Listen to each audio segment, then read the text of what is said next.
¿Me escuchan? Sí. Ya. Sí, lo escuchamos. Perfecto.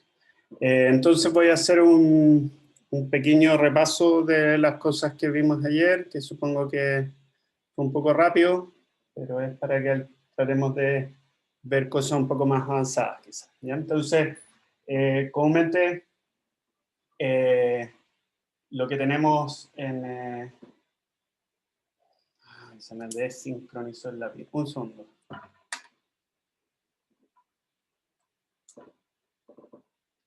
Comúnmente lo que tenemos, voy a ir hablando por mientras, lo que tenemos en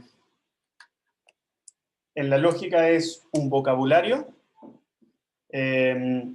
sigma, ¿ya? Que contiene símbolos de relación, símbolos de función, cada uno con una aridad positiva, y símbolos de constante, ¿ya? Entonces, la lógica, la sintaxis, ¿cómo se define? Si T y T son, T' son términos en el vocabulario, entonces yo puedo decir que T es igual a T', ¿ya? Si T1 hasta T sub n son términos y R es un símbolo de relación de aridad n, entonces decir que estos términos están en la relación R también es una fórmula, ¿ya? Y estas dos son las que se llaman las fórmulas atómicas del lenguaje, porque es desde donde se construye el lenguaje recursivamente, ¿ya? ¿Qué más? Los casos inductivos. Si alfa y beta son fórmulas, entonces todas las combinaciones booleanas de alfa y beta que uno quiera son también fórmulas. Y luego si alfa es una fórmula y x es una variable, entonces podemos decir que existe un x tal que alfa y para todo x alfa, ¿ya? Entonces, ¿cómo se definen ahora los términos que son sobre los cuales está construido el lenguaje? Toda variable x es un término. Si c es un símbolo de constante en el vocabulario, entonces c también es un término. Y si f es un símbolo de función en el lenguaje, en el vocabulario, y tiene aridad n, y T1 hasta T sub n son términos, entonces la aplicación de f a esos términos también es un término, ¿ya? Ahora, ¿cómo le damos semántica al lenguaje? Bueno, necesitamos una estructura sobre el vocabulario que interprete los símbolos que hay ahí. ¿Cómo los interpreta? Bueno, en un dominio, ¿ya? Cada relación R sub i de aridad N sub i la interpreta como una relación de la aridad adecuada en el dominio.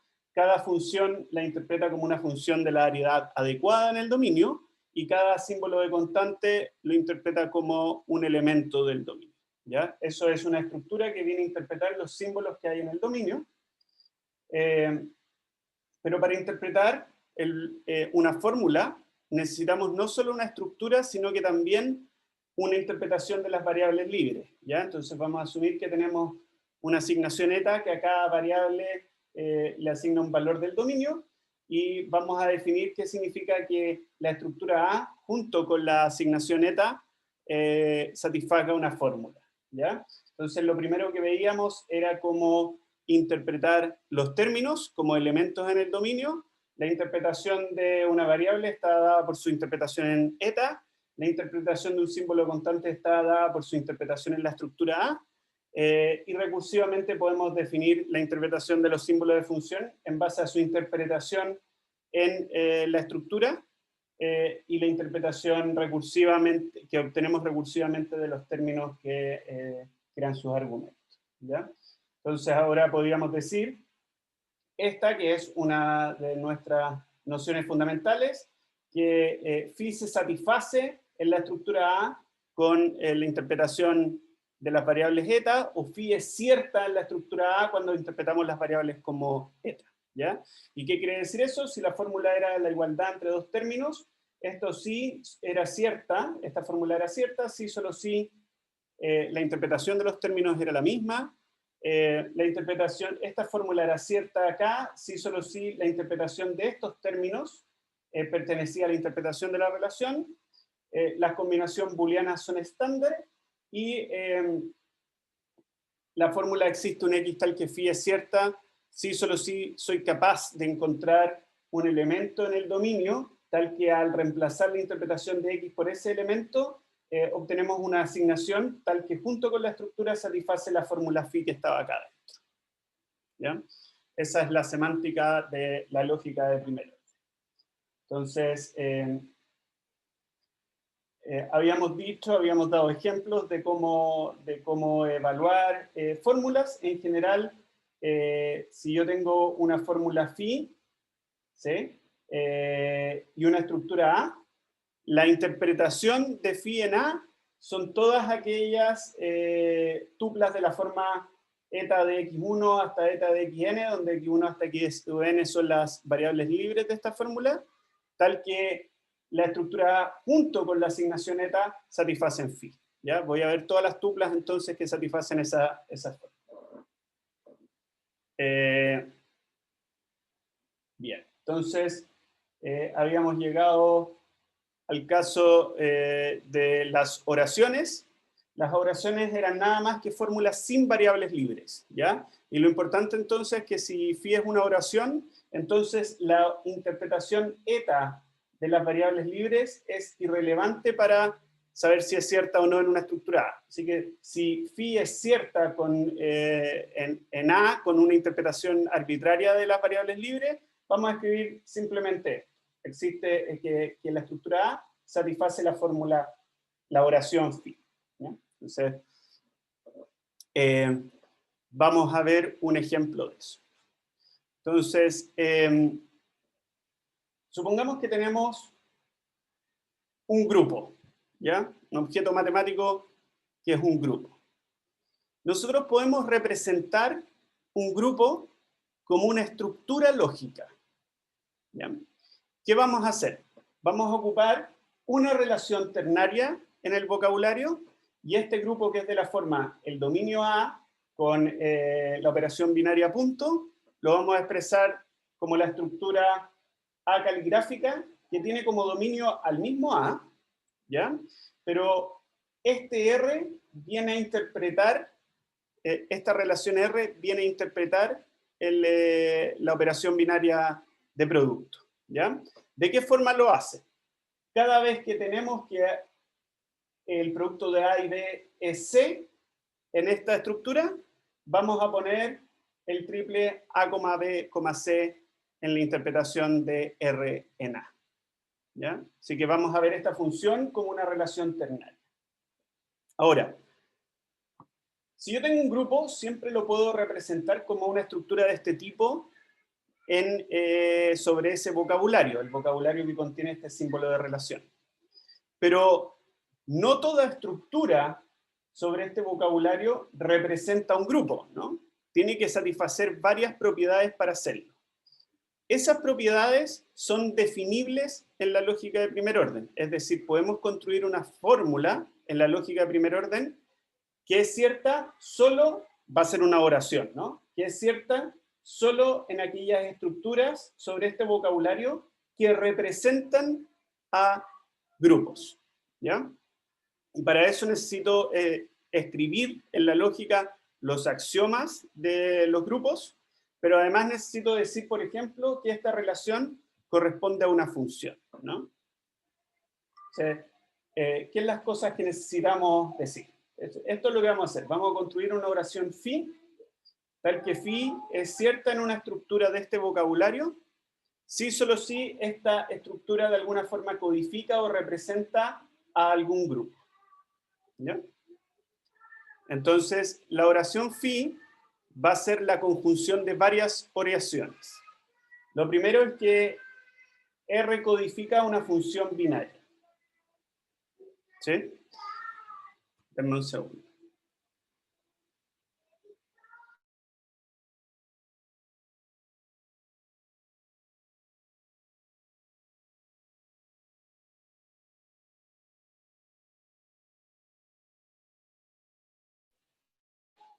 Entonces, lo primero que necesitamos decir es que R representa una función binaria. Eso ya vimos antes cómo hacerlo con una función unaria, pero lo podemos hacer de la misma forma acá. ¿Qué es lo que necesitamos decir? Para todo X y para todo Y, existe un Z tal que R de X, Y, Z. ¿Sí? Todo par de elementos tiene una imagen en esa función. pero además esa imagen es única, es decir, es falso que existan dos elementos, Z1 y Z2, que son distintos y que ambos son imágenes de X y Y. ¿Ya? Así que, si la interpretación de la relación satisface esto, de alguna forma está codificando una función. Eso es lo primero que necesitamos decir en nuestra oración phi. ¿Ya? La oración phi va a ser la conjunción de varias propiedades y esta es la primera. ¿Sí? Necesitamos decir también, porque eso no basta para que esta estructura represente un grupo, ¿no? Necesitamos decir que esta función es asociativa. ¿Ya? Es decir, que la función subyacente a la relación R, que viene a codificar el producto, es asociativa. ¿Cómo decimos eso? Vamos a tomar una cuantificación universal muy grande sobre 6 elementos, ¿ya? De la siguiente forma. Dice, si el resultado de multiplicar un i con un z es u, ¿sí?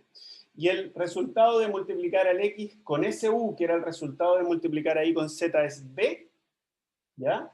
Y el resultado de multiplicar x con y es w, entonces el resultado de multiplicar w con z también es el mismo b que aquí, ¿ya? Entonces, de alguna forma lo que estamos diciendo es x por y por z es igual a x por y por z, ¿no? El resultado de esto es u, ¿ya? El resultado de todo esto es b, el resultado de esto es w, y estamos diciendo entonces el resultado de todo esto también es b, ¿no? Eso es lo que estamos representando, ¿ya? Con esta fórmula. Eso quiere decir que si una estructura sobre este vocabulario satisface tanto la propiedad 1 como la propiedad 2, entonces, primero, la relación codifica una función binaria y además esa función binaria es asociativa. ¿Ya? Pero nos falta decir otras cosas para que esto sea grupo. Necesitamos dos propiedades más. Lo primero es que existe un neutro, ¿no? Es decir, existe un X, existe un elemento X en el dominio, tal que multiplicado por cualquier otro Y nos da el mismo Y, ¿no? Eso quiere decir que existe un X, existe un elemento, tal que para todo Y, X multiplicado por Y es Y. O dicho de otra forma, la interpretación de la relación R contiene al par al triple X y Y. ¿Ya? Y estamos diciendo que existe un neutro. Y también necesitamos decir que existe una inversa para cada elemento. Es decir, para todo elemento existe otro, tal que al multiplicar esos dos elementos obtenemos el neutro, ¿no? Entonces, ¿qué vamos a decir? Existe un elemento que es el neutro, ¿ya? Existe un X, tal que para todo y, R de X, Y, es decir, ese X solo puede ser el neutro, que cumple lo siguiente. Y para cualquier par de elementos Y y Z, para todo Y existe un Z, es decir, para todo elemento existe un Z que es su inverso, tal que multiplicar Y con Z me da precisamente el neutro, ¿ya? Uno también podría expresar otro tipo de propiedades, como por ejemplo que el neutro es único, que el neutro por la izquierda es igual al neutro por la derecha, etcétera, pero en general esas cosas sabemos que son consecuencia lógica de estas fórmulas, ¿no? Es decir, en base a estas fórmulas podemos deducir las otras propiedades que conocemos de los grupos, ¿no? Acuérdense, Profesor, ¿sí? ¿a nosotros nos importa definir la relación R en este caso, o eso ya de los matemáticos? No, a ver, la lógica está hablando de una relación R cualquiera, ¿no?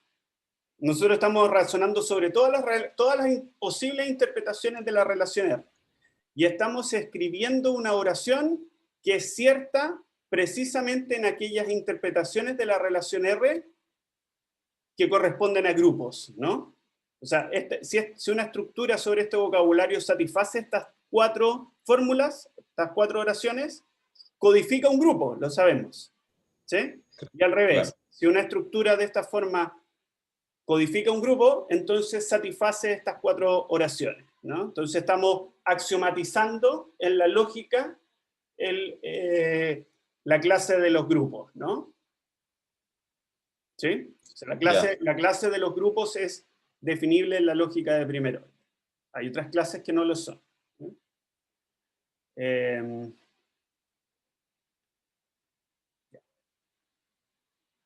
Ahora, hay una propiedad muy importante de las oraciones que se llama la satisfacibilidad, ¿ya? Decimos que la oración phi es satisfacible si existe una estructura A que la hace cierta, ¿ya? Déjenme reconectar esto.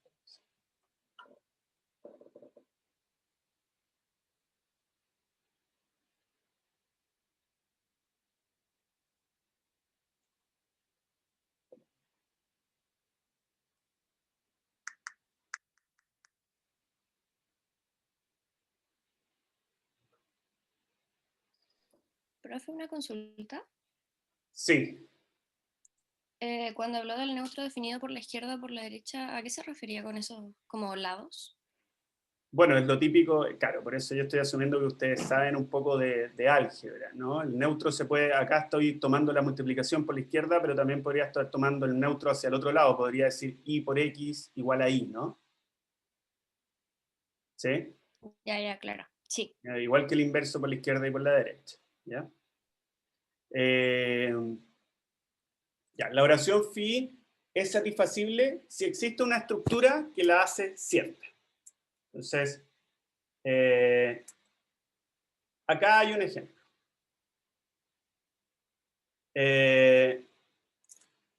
Tengo la siguiente oración. Dice, existe un x tal que para todo y, p de x, y además es falso que para todo y exista un x tal que p de x, y. Esa oración es insatisfacible, ¿ya? No hay una estructura que la satisfaga. ¿Por qué intuitivamente? Porque si existe un x, ¿ya?, que apunta a todo otro y, ¿sí? Digamos que p de x, y significa intuitivamente que x apunta a y, ¿ya? Estamos diciendo acá que este x apunta a todo y, ¿no? Entonces, en particular también se apunta a sí mismo, ¿eh? Algo así. Entonces, para todo y existe un x que apunta a él, ¿no? ¿Sí?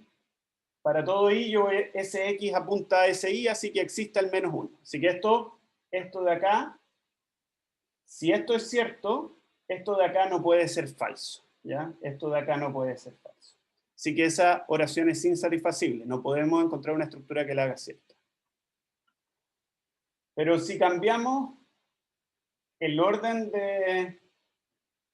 de los cuantificadores acá, ¿ya? O sea, perdón, de las negaciones, negamos esta aquí, y volvemos a negar esta, así que nos queda esta positiva. Esta oración sí es satisfacible, ¿no? ¿Por qué? Porque podemos tomar la siguiente estructura, algo así, ¿no? Perdón, no. Lo que quiero es algo así. Este es X, no, voy a poner eso, voy a poner ahí B. Este es A, este es B. Para todo Y existe un X que apunta a él, ¿no? Pero es falso que exista un X que sea apuntado por todos los elementos, ¿ya? En particular el A no se apunta a sí mismo y el B no se apunta a sí mismo, así que no existe un X tal que para todo Y, ese Y apunta a sí mismo. Así que esa fórmula es satisfacible. Y un resultado, digamos, fundamental conectando la teoría de la computabilidad con la lógica, y esto, bueno, no lo vamos a ver en mayor detalle, supongo que es para la gente que esté más interiorizada con temas de computabilidad y teoría de la computación, pero en general de los problemas indecidibles, el verificar si una oración de la lógica de primer orden es satisfacible, es decir, hay una estructura que la satisfaga, es un problema indecidible, ¿ya? Entonces, estos problemas de la lógica de primer orden rápidamente contienen indecidibilidad dentro de ellos, así que hay que tener siempre mucho cuidado. Claro, esta lógica es muy expresiva, es muy útil, pero ciertos problemas de satisfacibilidad y de otro tipo se vuelven indecidibles para ellos. Ahora, en teoría de la computación, en general, no siempre, pero en general, uno no está interesado en estructuras arbitrarias, ¿ya? Uno está interesado en estructuras finitas. Porque, no, indecidible significa que no se puede resolver con ningún algoritmo. Que no existe algoritmo, no existe máquina de Turing que lo pueda resolver, y bajo la tesis de Church-Turing, por tanto, no existe un algoritmo que lo pueda resolver, ¿no? Ahora, en ciencia de la computación nosotros comúnmente estamos interesados en las estructuras que son finitas, porque esas son las que son representables, ¿no? Nosotros, una base de datos es finita, un string, una palabra es finita, ¿ya? Un grafo es finito, en general, los que vamos a representar. Así que quisiéramos hacer lógica, en muchos casos, sobre las estructuras finitas, ¿no? Y estas son, por tanto, estructuras en las cuales su dominio es finito, ¿no? Esa es la única diferencia. Entonces, uno podría pensar también en el problema de satisfacibilidad finita. La oración phi es finitamente satisfacible si existe una estructura finita que la hace cierta, ¿no? Y podemos ver que esta noción es distinta de las de satisfacibilidad.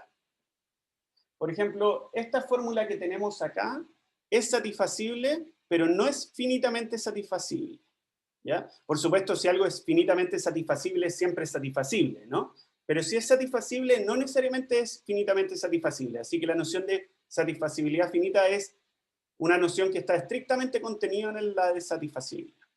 ¿Qué dice la fórmula? Dice, para todo x existe un i tal que p de x, y. Piensen en el sucesor. Todo elemento tiene un sucesor de alguna forma, ¿ya? Esto de acá dice que todo elemento tiene a lo más un sucesor y además todo elemento tiene a lo más un antecesor, ¿ya? Y esto de acá abajo está diciendo que existe un primer elemento, existe un i tal que no tiene antecesor. ¿Cómo son las estructuras que satisfacen esto? Bueno, se ven como hay un primer elemento, ese elemento tiene un sucesor, ¿ya? Que es único. Ese elemento también tiene un sucesor que es único, tiene un sucesor que es único, pero no pueden haber ciclos, ¿no?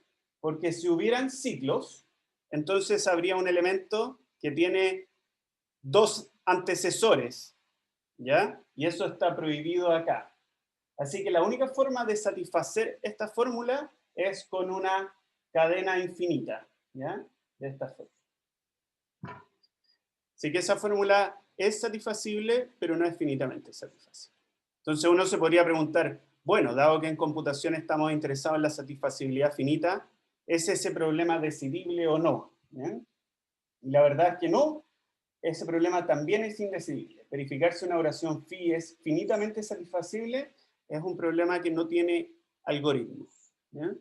No existe algoritmo para resolverlo, esencialmente porque no sabemos a priori para una fórmula qué tan grande puede ser la estructura, una estructura que la satisface. Así que tenemos que buscar arbitrariamente, en estructuras arbitrariamente grandes, ¿bien? Ahora, solo para motivar un par de cosas, antes de pasar a otros temas, uno de los áreas tradicionales de la lógica matemática más clásica, era el siguiente problema.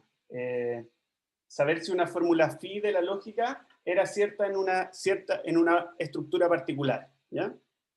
Recuerden que gran parte de esto viene de Hilbert, que dijo, podemos construir un sistema un algoritmo que, dada una fórmula en la lógica, ¿ya? Nos permita saber si es cierta en la teoría de los números naturales, ¿ya? Entonces, la gente comenzó a mirar ese problema, dada una estructura infinita particular, ¿sí? Específica, y dada una fórmula, ¿es cierta esa fórmula ahí o no? ¿Ya? Entonces uno lo puede mirar para distintas estructuras.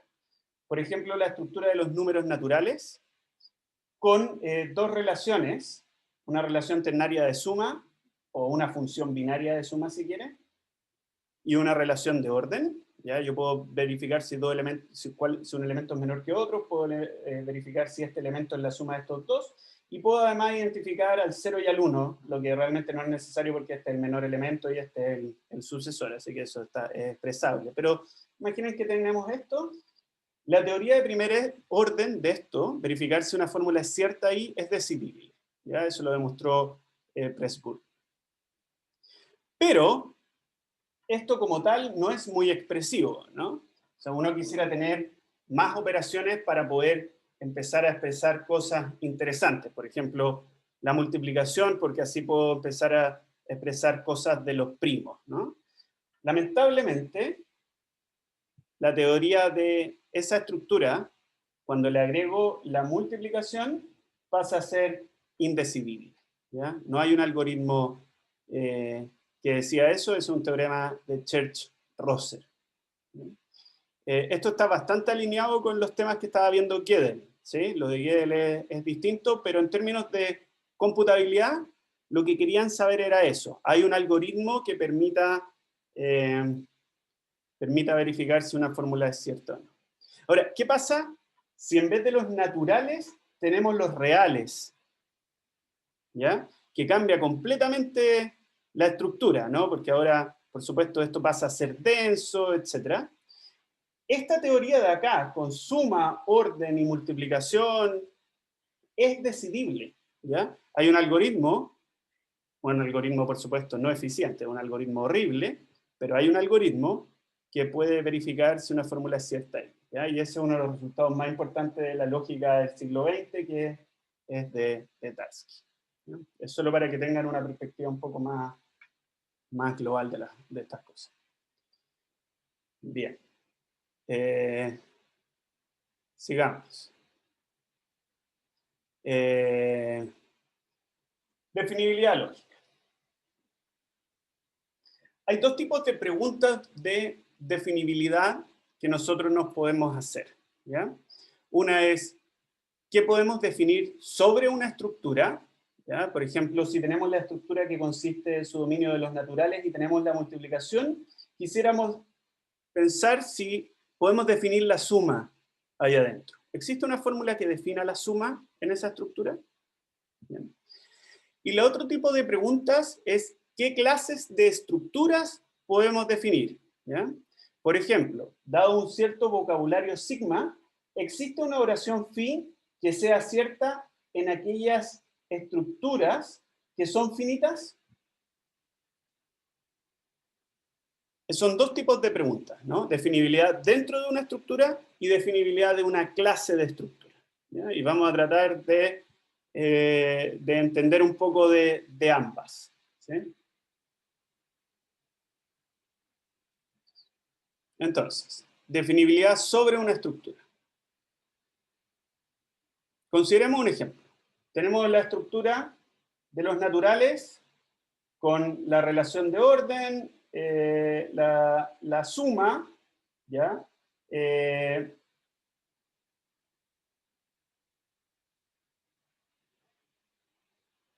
Perdón, esto no debería ser la suma, debería ser la multiplicación acá, nada que ver lo que es. La multiplicación. Entonces, en esa estructura tenemos el orden, la multiplicación y tenemos el 0. Podemos entonces definir al conjunto de los números primos, ¿ya? Es decir, existe una fórmula phi, tal que su interpretación en esta estructura son precisamente los números primos. Esa fórmula es una fórmula con una variable libre, que es cierta precisamente cuando esa variable libre se interpreta como un primo. ¿Qué es lo que tenemos que decir? ¿Cuándo X es un primo? Bueno, cuando para todo U y para todo B, si U por B es X, ¿ya? Lo que lo podemos expresar porque tenemos esto acá, entonces se cumple que U es un 1, que es algo que vamos a definir después, o B es un 1, ¿ya? Y no se cumple que ambos sean un 1, es decir, X es mayor que 1, ¿no? ¿Y cómo decimos que algo es un 1? Decimos que es mayor que 0, lo que podemos decir, y no hay un i que esté entre 0 y el x. No existe un i tal que i es mayor que 0 y i es menor que x, ¿ya? Es decir, el 1 es el único elemento que es el sucesor del 0. Así que aquí hay una fórmula que define los números primos. ¿Sí? Denme un segundo que me tocaron la puerta.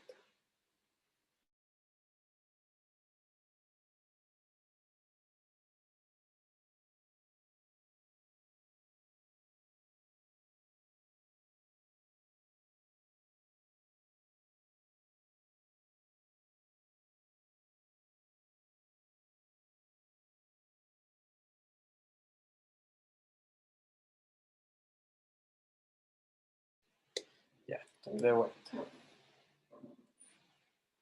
Se desconectó esto.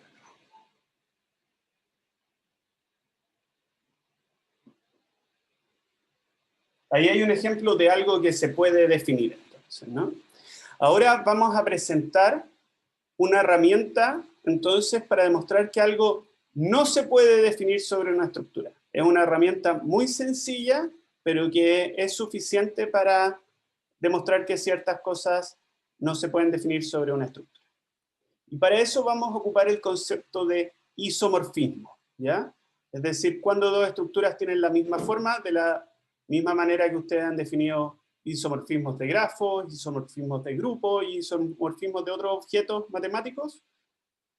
Esos isomorfismos solo tienen que ver con la estructura, y por tanto podemos definirlo, extender esa noción al isomorfismo de estructura. Entonces, imagínense que tenemos dos estructuras A y B sobre el mismo vocabulario sigma, ¿ya? Entonces cada uno tiene su propio dominio y cada uno tiene su interpretación de los mismos símbolos de relación, de los mismos símbolos de función y de los mismos símbolos de constante sobre esos dominios. ¿Qué es entonces un isomorfismo? Es una biyección que preserva la estructura. Es decir, es una biyección H que va del dominio de la primera estructura en el dominio de la segunda, es decir, una función 1, 1 y sobre, tal que para todo tupla de elementos en el dominio que pertenece a la interpretación de una relación en A, su imagen según H también pertenece a la interpretación en B y viceversa, ¿ya? Estas dos cosas están en relación biyectiva. Lo mismo que cuando definen un isomorfismo de grafos, ¿no? Si un par de elementos era adyacente, su imagen también es adyacente y viceversa. Solo que eso lo hemos extendido a relaciones de área arbitraria. Lo mismo para las funciones. Si yo tengo que aplicar la interpretación de la función f sub i en A a los elementos A1 hasta sub n me da A, entonces aplicar la interpretación de la función f sub i en B a las imágenes de esos elementos me da la imagen de A, ¿ya? Y viceversa, ¿no? Y por último, la biyección preserva la interpretación de los símbolos de constante, es decir, si el símbolo de constante C sub i en A fue interpretado a este elemento, ¿ya? Entonces su imagen en H es precisamente la interpretación del mismo símbolo de función en B, ¿ya? Esa es la definición de isomorfismo entre estructuras, que es estándar, y lo único que hace es extender la noción de isomorfismo que conocemos de otros lados, ¿ya? Después vamos a ver ejemplos de isomorfismo. Entonces, el teorema del isomorfismo, que es muy sencillo de demostrar, ¿ya? Esto uno lo demuestra simplemente por inducción, dice lo siguiente. Dice que las propiedades definibles por la lógica de primer orden, son cerradas bajo isomorfismo, son invariantes a isomorfismo, ¿ya? Entonces, lo que dice es, si yo llego a tener un isomorfismo entre estructuras A y B, entonces toda fórmula phi con estas variables libres de la lógica de primer orden sobre el mismo vocabulario sigma, se cumple lo siguiente.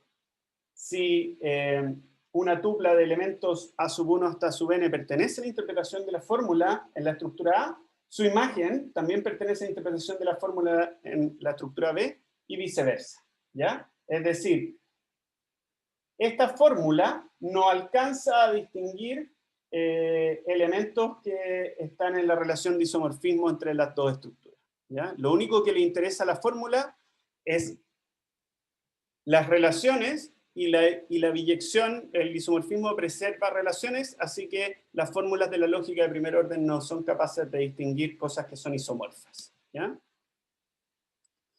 Eso es lo que dice el teorema del isomorfismo.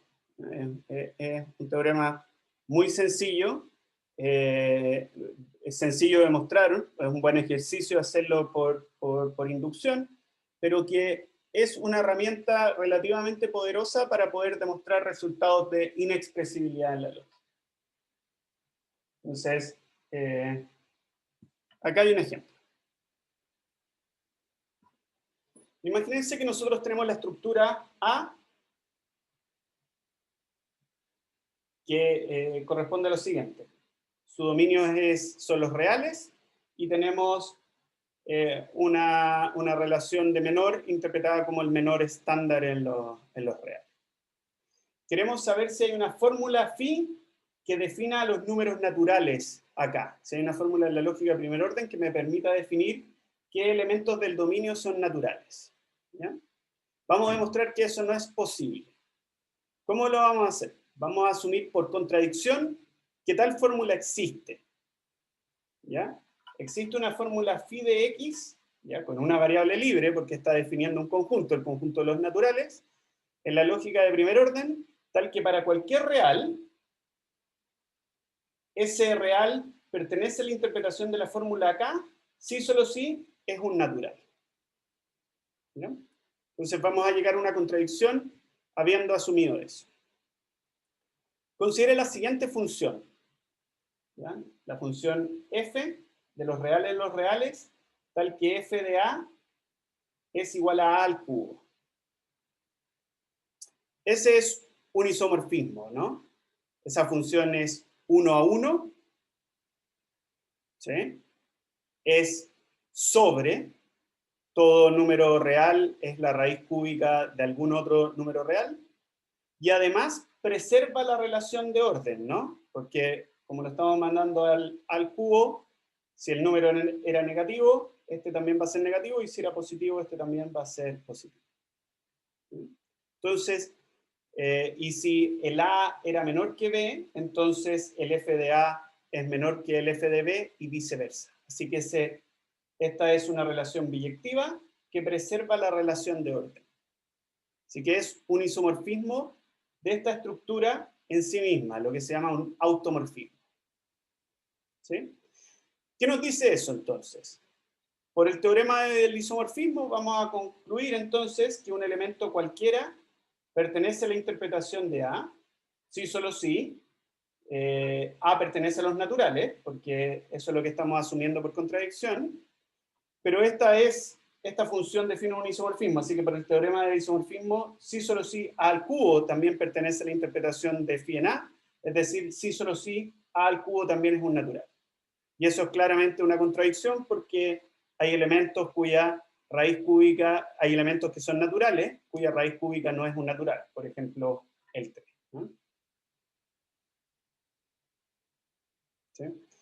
Espero que se haya entendido la idea, si no, pueden revisarla y me mandan preguntas. Acuérdense que hicimos hay un documento en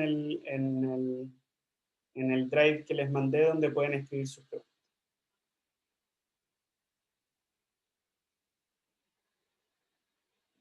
Lo mismo que antes, vamos a ocupar el teorema de isomorfismo para demostrar que algo no es expresable en los naturales con multiplicación. corresponde a la pregunta que hicimos inicialmente, ¿no? De si la suma era definible en los naturales con multiplicación. Entonces, de nuevo vamos a asumir por contradicción que existe una fórmula phi sub más, ¿ya? Acá, phi sub más de x y z, tal que su interpretación en esta estructura son precisamente los triples ABC de naturales, tales que A más B igual a C. Eso significaría que la suma fuera definible. Y vamos a definir una función. ¿Qué hace esta función? En un A. Toma la descomposición prima del A. ¿Ya? Esa descomposición sabemos que existe y es única. Es de la forma 2 a la x1 por 3 a la x2, etc. ¿Ya? Después viene 5 a la x3, 7 a la x4 y así. ¿Qué va a hacer? Va a cambiar la función, lo único que va a hacer es cambiar los exponentes relacionados con el 2 y con el 3. Los va a intercambiar. Así que el f de a va a ser, si antes era 2x1 por 3x2 por bla bla bla, ahora va a ser 2 a la x2 por 3x1, 3 a la x1 por bla bla bla. ¿Sí? Entonces, lo primero que notamos es que esta función es biyectiva, ¿ya? Es 1 a 1, ¿sí? Y es sobre. ¿Por qué es sobre? Porque todo elemento va a ser de esta forma para alguien, ¿no? Para algún conjunto de exponentes. ¿Sí? ¿Las cambio 2 a 2? No. Cambio solo el del 2 con el 3. No cambio los otros. ¿Sí? Solo se intercambia el del 2 con el 3. ¿Ya? Lo único que estoy haciendo es cambiar la base de primalidad, ¿no? Antes era 2, 3, 5, ahora va a ser 3, 2, 5. Y así. Pero solo cambio el 2 con el 3. Entonces, ese es un isomorfismo.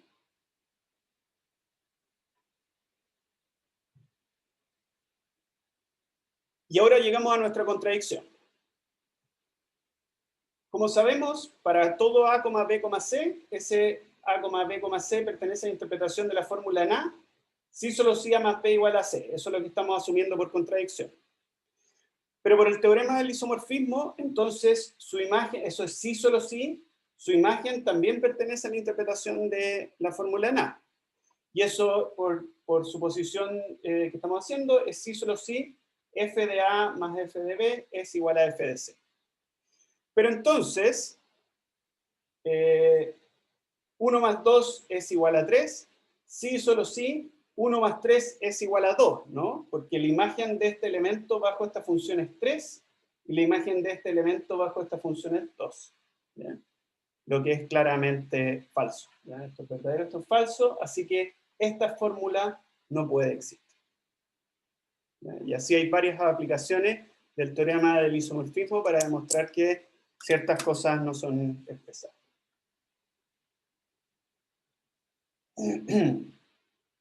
Ya.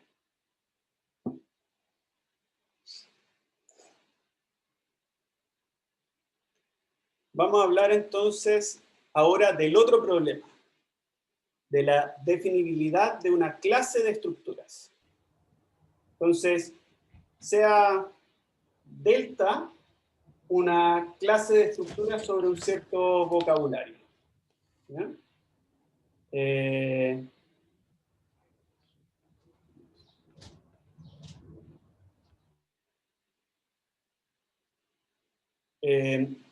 Decimos que esa clase de estructura es definible en la lógica de primer orden si existe una oración phi, tal que phi se satisface en A, si solo si A pertenece a delta. Este debería ser delta y no sé. Delta.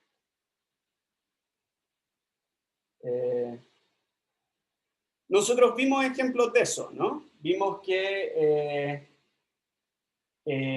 por ejemplo, la clase de los grupos era definible en la lógica primer orden. Eso es lo que vimos al comienzo de la clase. Vamos a ver otro ejemplo acá. Consideremos un vocabulario sigma que contiene una sola relación binaria que es ese orden parcial que tengo ahí, ¿ya? Pero no tiene por qué estar interpretada necesariamente como un orden parcial. Va a ser una relación binaria, pero yo quiero entender que va a ser un orden parcial. Lo que vamos a demostrar es que entonces la clase de las álgebras booleanas es definible en la lógica sobre este vocabulario, ¿ya? Y recuerden que las álgebras booleanas son aquellas que toman un conjunto X, ¿ya? Son de la forma 2 a la X para un conjunto X, ¿ya? El conjunto potencia, ordenado por subconjunto, asumiendo, y lo que tenemos que decir entonces es que satisface ciertas propiedades. Nosotros no podemos decir en la lógica que esto es de esa forma, ¿no? Lo que podemos decir es que satisfacen muchas propiedades que lo hacen ser de esa forma. Entonces, para eso, para definir lo que necesitamos, vamos a utilizar varias definiciones intermedias, ¿ya? Lo primero que vamos a decir es que X es un mínimo si X está contenido en todo elemento, ¿ya? Eso quiere decir que X sea un mínimo. X es un máximo si contiene a todo elemento. Vamos a definir la siguiente fórmula que dice que la unión de dos elementos es Z, la unión de X e Y es Z. ¿Cuándo? Bueno, cuando X está contenido en Z, Y está contenido en Z, y para todo U que contiene a X y contiene a Y, se tiene que el Z está contenido en U, ¿ya? Es decir, el Z es la unión de X e Y si es el menor elemento que contiene tanto a X como a Y. Ojo, en general esto no tiene por qué existir. Estamos definiendo ciertas cosas que nos van a poder determinar, que nos van a poder ayudar a construir fórmulas que son ciertas en aquellas estructuras que representan álgebras booleanas, ¿no? Lo mismo para la intersección. Z es la intersección de X y Y si Z es el mayor elemento que contiene a X y Y. Cuando algo es un átomo, ¿ya? En una álgebra booleana, cuando no es el mínimo, pero cuando es de alguna forma un sucesor del mínimo, es decir, X es un átomo si todo elemento Z que contiene al X o es el X mismo o es un mínimo. ¿Ya? ¿Y cuando X es el complemento de Y? Bueno, cuando todo elemento Z que es igual, cuando la intersección de X y Y es el mínimo, y cuando la unión de X y Y es el máximo. En ese caso podemos decir que el X es el complemento de Y. Entonces, ¿qué cosas necesitamos decir nosotros para decir que una estructura sobre ese vocabulario está representando una álgebra booleana? Bueno, necesitamos que exista un único menor y exista un único mayor elemento, ¿ya? Eso lo sabemos decir, estoy ocupando este cuantificador que ustedes conocen acá, pero en realidad eso no está en la lógica, pero lo podemos expresar en la lógica, ¿no? Ya sabemos que podemos decir que existe un único algo. Entonces existe un único elemento que es un menor y existe un único elemento que es un menor. ¿Qué más necesitamos decir? Que esta relación está interpretada como un orden parcial, ¿ya? Al principio del curso vimos ejemplos de propiedades de relaciones que incluían aquellas que definen las del orden parcial, es decir, que esto sea reflejo, sea antisimétrico y sea transitivo, ¿no? Eso lo sabemos decir. La unión de dos elementos existe y es única. Para todo X y para todo Y existe un único elemento Z, tal que Z es la unión de X con Y. Es decir, existe un elemento que es el menor elemento que contiene a X y Y. Lo mismo para la intersección, ¿ya? Para todo X y para todo Y existe un único Z que es la intersección de X y Y. ¿Qué más necesitamos decir? Que la unión y la intersección distribuyen, ¿ya? Es decir, necesitamos decir que, por ejemplo,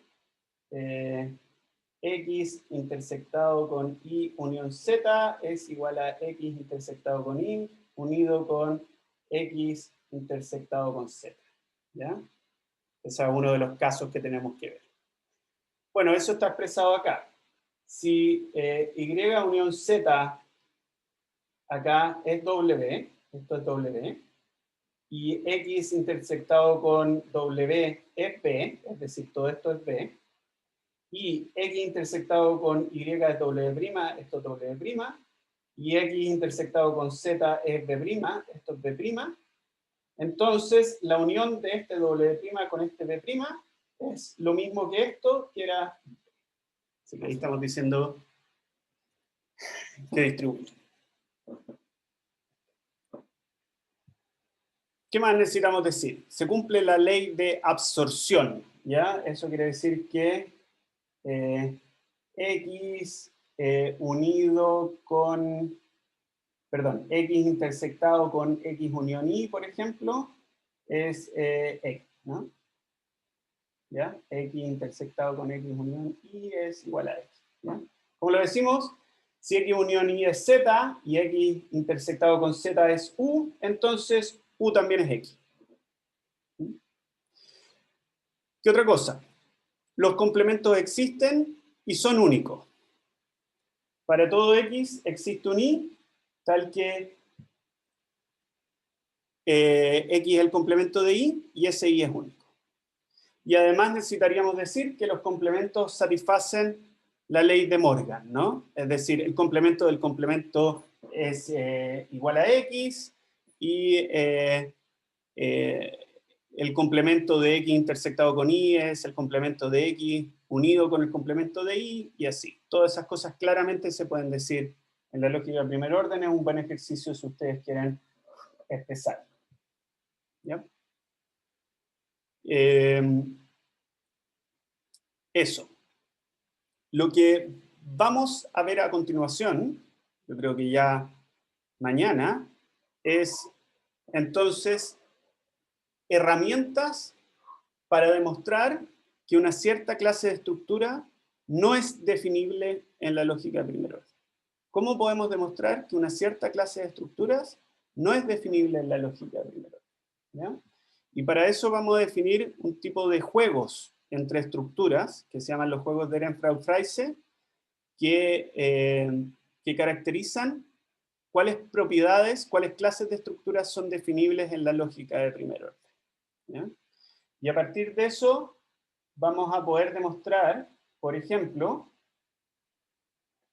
que si yo tomo el vocabulario vacío, ¿ya? Entonces no hay una fórmula que me permita expresar si la estructura es finita o no.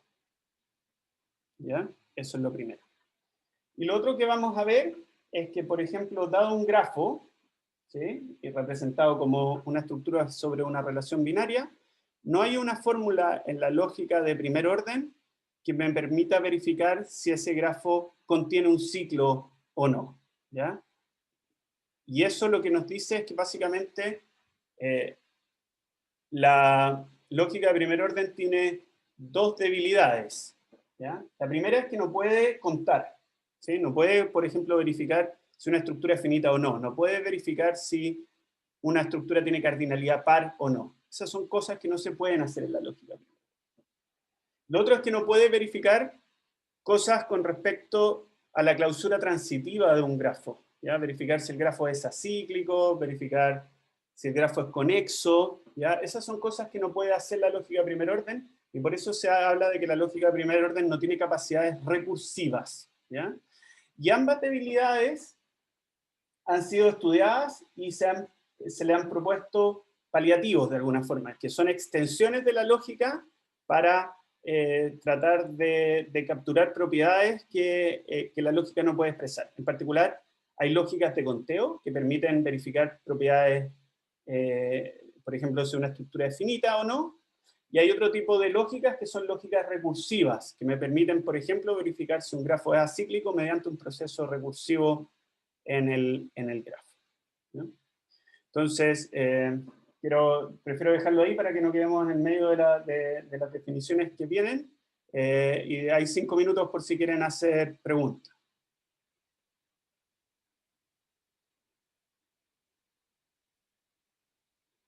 Esas debilidades son las limitaciones que se plantean en el texto con respecto a las consultas SQL. Sí, claramente. Eso, por si quieren leer el texto ese de Finite Model Theory, ¿no?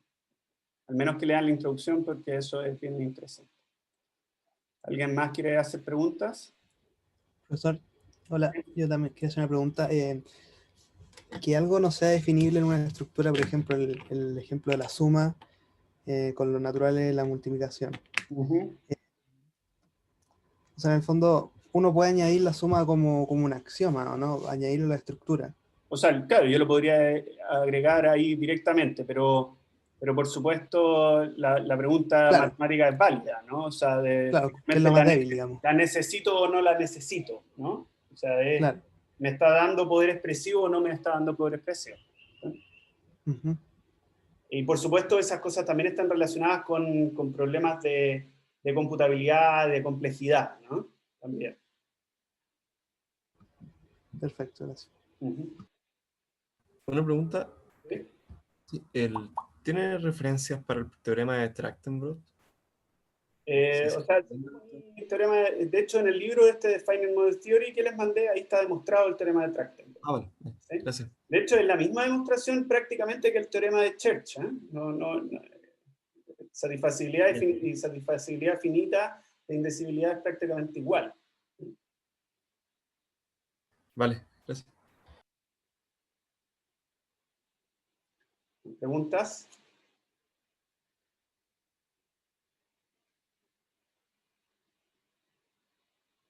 A ver, vamos a hacer una pequeña encuesta. Pónganme ahí en el chat, aquellos, pongan un dedo para abajo, para arriba, no sé lo que quieran, aquellos que no entienden nada de lo que estamos hablando.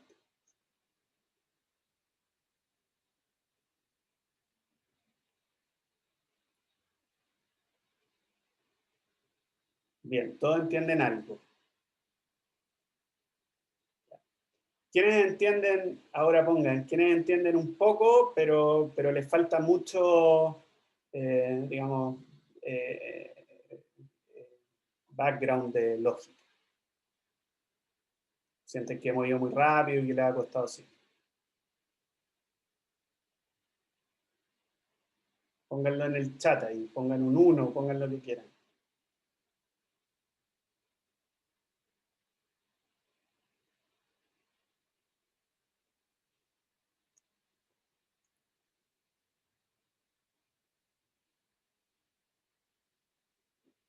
Ya.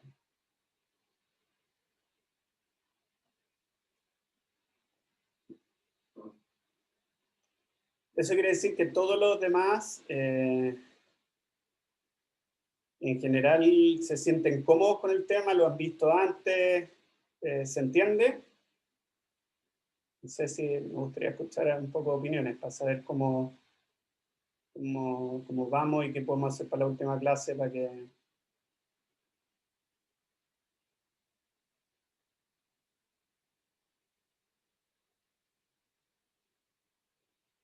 Bien, me alegro que algo se entienda. Ya. Bueno, ojalá puedan estudiar esos detalles, ¿no? O sea, al menos revisar los apuntes de clase estos que subimos antes de la próxima clase, porque para que estén todos bien metidos en los temas. Bueno, nos vemos mañana entonces, o nos escuchamos mañana. Gracias. Chao, cuídense. Chao, gracias. Hasta luego, gracias. Eso, luego.